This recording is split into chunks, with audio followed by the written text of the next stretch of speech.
They all flipped on edge simultaneously. The pilots could now see that the saucers were coin-shaped, their edges unlit, and about 15 feet thick. The top surfaces appeared to be flat, not domed. While still tilted, the formation reversed its echelon order and then tilted back to horizontal. The group made a sharp turn and moved a distance away. Now the pilots caught sight of two more identical but still brighter UFOs as they darted into view from below the plane. These two proceeded to join the original 6 anomalies. All 8 extinguished their lighting momentarily. Then they arched up over the airliner and sped west, blinking out non-sequentially. Wow. Upon landing, the crew was questioned at length by representatives of the AFOSI. What was that? AFOSI? Yeah. Who told them of several other groups of observers, including the USAF officer.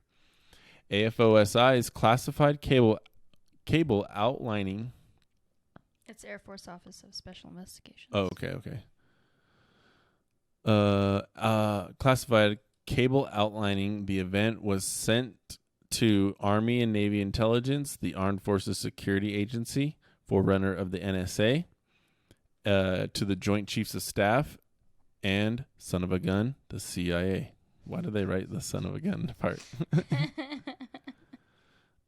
Okay, 1952. Operation Mainbrace comprised 12 days of NATO maneuvers in September of 1952. Maneuvers. Oh, sorry. Held primarily in Northern Europe and North Atlantic. In the early hours of September 13th, a participating Danish destroyer was north of Bornholm Island off the southeast coast of Denmark when the lieutenant commander and several crew members watched a triangular object emitting a bluish glow. Travel southwest at the estimated 900 miles per hour. Over the next 4 more incidents were witnessed by well-qualified observers.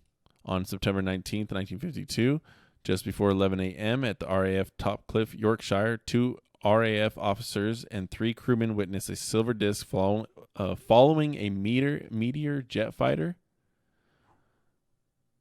That must be a name of a jet fighter. As it blinked in participation for landing, but after a few seconds it stopped its descent and hung in the air, rotating as if on its own axis. Then it accelerated at an incredible speed to the west. Meteor land fighter. That's what it looks like. Okay. Wish we could put it up there. Anyways. Let's see. October 17th, 1952, and at Oloron, France, in the early afternoon. The family of the local high school superintendent were among the witnesses to a narrowly formed whitish cigar-shaped object in the sky, inclined 45 degrees and accompanied by about 30 small spheres with yellowish ring. These moved in pairs, zigzagging as they went. When 2 pulled apart, something like an electric arc was produced between them. All the objects were expelling an abundant trail of an unusual substance likened to strands of fiberglass, what would become known colloquially as angel hair, which drifted down and clung to trees and power lines. Actually, we should look that up because there is you can get pictures of that. Are they talking about, what is that? It's So a UFO came over France. Yeah, but what is it like plasma? They said it was like a fiberglass material. It was like angel hair. Fiberglass almost like, angel and hair? it looked like spider webs coming down. France UFO.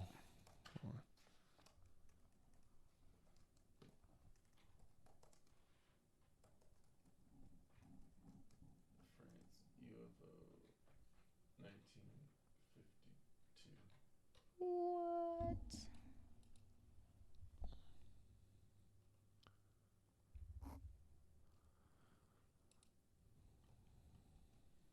Let's put this up on the big screen. Like those?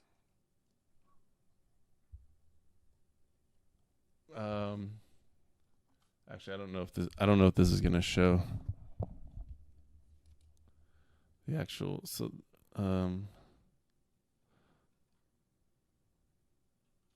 angel hair folklore. It says, but this is in the CIA Fantastic. papers.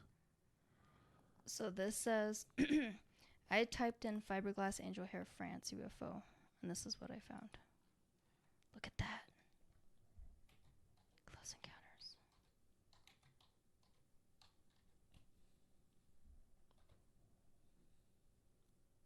Whoa. See? Those are just spider webs, though. Yeah, that's true. But what are they doing up there? It's showing you what they're doing. I'm trying to see if there's a newspaper clip. I guess not. All right. Anyway, I thought I saw something on it, but I've heard about that one. But it was in like the newspaper. It was in the newspaper? Yeah, what's that? Right here. Right there. Oh, send me that link. Port Carabali. Yeah, send it to me on Messenger. Okay. All right, we'll look at that in a minute. Let's see. Doop. Okay, I'll just finish reading this. The movie was something like so all the objects were expelling an abundant trail of an unusual substance, like into strands of fiberglass. What would become known colloquially as angel hair, which drifted down and clung to trees, power lines, and house roofs. When held, the material gelatized and disappeared. What the hell? What the hell? October 27th, 1952. 10 days later at 4 p.m., an eerily similar incident occurred. 100 Gaelic France residents observed a formation of 16 to 20 discs arranged in pairs traversing in the sky. The revolving objects were said to emit bluish light. Many among the witnesses also noticed an elongated cylinder within the formation, which marched directly over the town for 10 minutes. All of the objects discharged shining white material akin to fiberglass. Dang. So this is like 10 days later in a different part of France. What? Much of this angel hair was caught by the trees and power lines, but gathered samples quickly disintegrated. After 10 minutes in sight, the formation reportedly continued along the straight path. Minutes after the Gallic event, a single disc plus a cylindrical anomaly were sighted over 125 miles northwest at a meteorological station. Did you send me that link? Yeah. I sent you another one where it shows like there's like these. It doesn't look like. Dude, talking to your mic. Sorry. What? I keep seeing these things. What? It almost looks like jellyfish. Oh, I don't know. Those are just pictures. It's just a Google search picture. Where is it? There we go.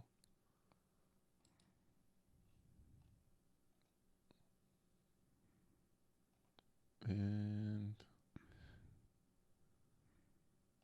That's the first one. where's the one with the paper clipping? The one above you. The one above the.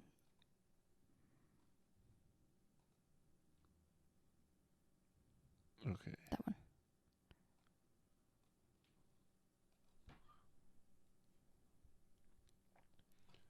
All right. Let's see. I don't know if you can see this that well. So, okay, so the UFOs basically flew over France. Can we zoom in at all?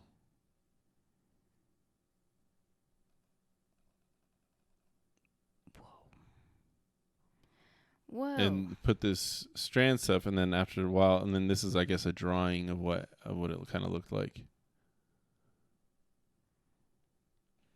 That's weird. Yeah, it's weird The stuff. first chemtrails. That's weirder than chemtrails. You see a UFO spraying a bunch of spider webs all over your... Yeah, that'd be so scary. What is it for? Like, I wonder what it did. It's like, those are all little freaking egg sacs. That's what they are. Anyway, so the CIA UFOs papers confirm that. If anybody has just joined, we're just reading 1952 and 1953. We're almost done with 1952 of the CIA UFO papers, and then we're going to go into some other weird UFO alien stuff confirmed to be true. So hit that like button, and let's move on. On October 21st, 1952, an RAF lieutenant and his student pilot took off from RAF Little Risington, Gloucestershire, that afternoon. Damn, I murdered that word. I'm like, how do you spell that? Gloucestershire, I don't know. Gloucestershire. That afternoon, in a Meteor twin jet trainer for a planned exercise at 35,000 feet. As they broke through cloud cover at about 14,000, 3 luminous white discs came into view. The jet drew closer, and they determined that the objects had a flat plate shape. When the bogies moved across the jet's path, the student suggested they pursue them. Recalling rumors of planes disappearing in such a circumstance, the pilot replied that was a terrible idea. Okay, so that was 1952. We're going to go on to 1953. Look, images for Gloucestershire UFOs. For her. I think, and so in 1953, we really start, it really starts to cover basically how they wanted to disseminate this information, and they really started getting heavily into the cover-up. I think a lot of what's going to come out, if we're going to speculate on what's coming out in the CIA papers, is going to be how much they covered up. I really think that's about it, because basically it's just going to be, I don't know if you guys have ever seen the CIA papers that are already out. It's like sometimes I have just the Project Blue Book. We're going to read after one of these. We'll start in on that one too. It's like legit. Yeah, it's like legit, like blank pages with a big old X on it, or it'll say almost like entire redacted, pages redacted. Yeah. It'll say like revised or something. I don't know, but it'll be like, or just like blacked out, just like markered. It sucks, but that's not disclosure. It's obviously still keeping the truth from us. So I think this talks about the Robertson-Durant report, assessing numerous factors arising from the group's discussions, emphatically proposed an ongoing program of incident debunking and public education in order to rid the nation of the supposed UFO mischief for once and for all. So basically, that they were purposefully trying to make the public not believe it. Right. They wanted us to forget about it. They didn't want us to ask questions. Stop it. Yeah. Stop asking. Debunk it. Yeah. Debunk. In the evidence presented that they found in the CIA, 22 forms of evidence were included with this broad inquiry. I don't know if I'm going to read all these. There's a lot. Just like U.S. balloon launching sites, sightings frequency, film of seagulls in sunlight. There was like all kinds of different film transparencies of balloons in bright sunlight. They had all these things that they were trying to make look like, I guess, or tell people what they were seeing. The sample of the polyethylene pillow balloon, I think that's like the silver balloons that, they shine in the distance and can kind of look weird. Oh, and they're trying to like say that's what it was. Yeah, they would find like anything to like blame it on, basically. Mm-hmm. But then like, this is the book's pointing out like, after evidence, like, or after, investigation, there was no balloons in that area at that time. Yeah. So where are you going on to now? Let's see. We got to go to the end till they start reading. So, don't want to start there. Let's see.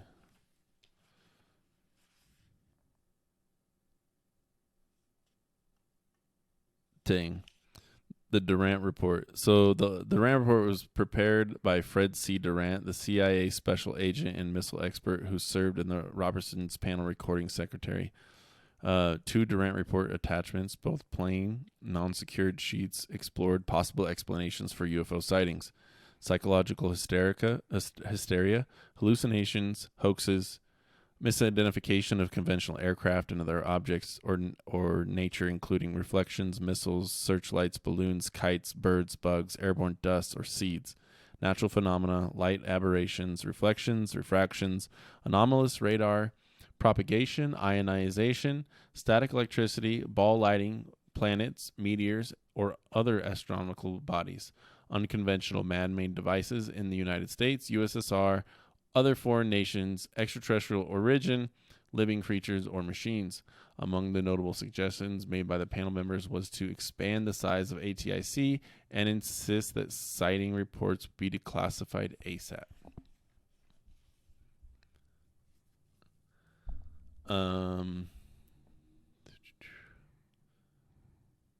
This is probably an interesting part. It's kind of long about the Air Force giving up on part of their on their information gathering. They gave up? Well, I guess it looks like giving it up to the CIA. Oh, I see. Mm-hmm. That NICAP.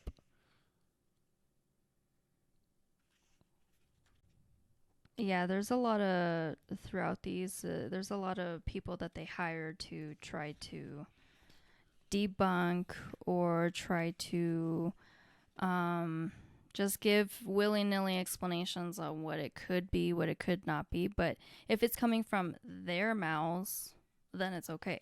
If it's coming from their mouths, then it's scientific, and then that's the explanation. They have to control the narrative. Yeah, that's all it is controlling the narrative. So that's what some of these are as well. So here's the notable sightings from 1953, and then we'll move on to the next thing. January 8th, 1953, from the ground at Larson Air Force Base in Washington, a round glowing green object was observed from 7:15 to 7:30 a.m. by the commander and men of the 82nd Fighter Interceptor Squadron. The vehicle exhibited a bobbing motion and sideways movements below the cloud cover. It could not be explained by the USAF Project Blue Book. Of course, nothing can be explained by Project Blue Book. January 10th, 1953, around 4 p.m. in Sonoma, California, retired Colonel Robert McNabb, along with a Federal Security Agency employee, observed a flat object high in the sky. It performed 360-degree loops and abrupt 90-degree turns to the left and right. After pausing to hover, the vehicle ascended out of sight in a vertical climb at a great speed. Project Blue Book files left this anomaly unidentified as well.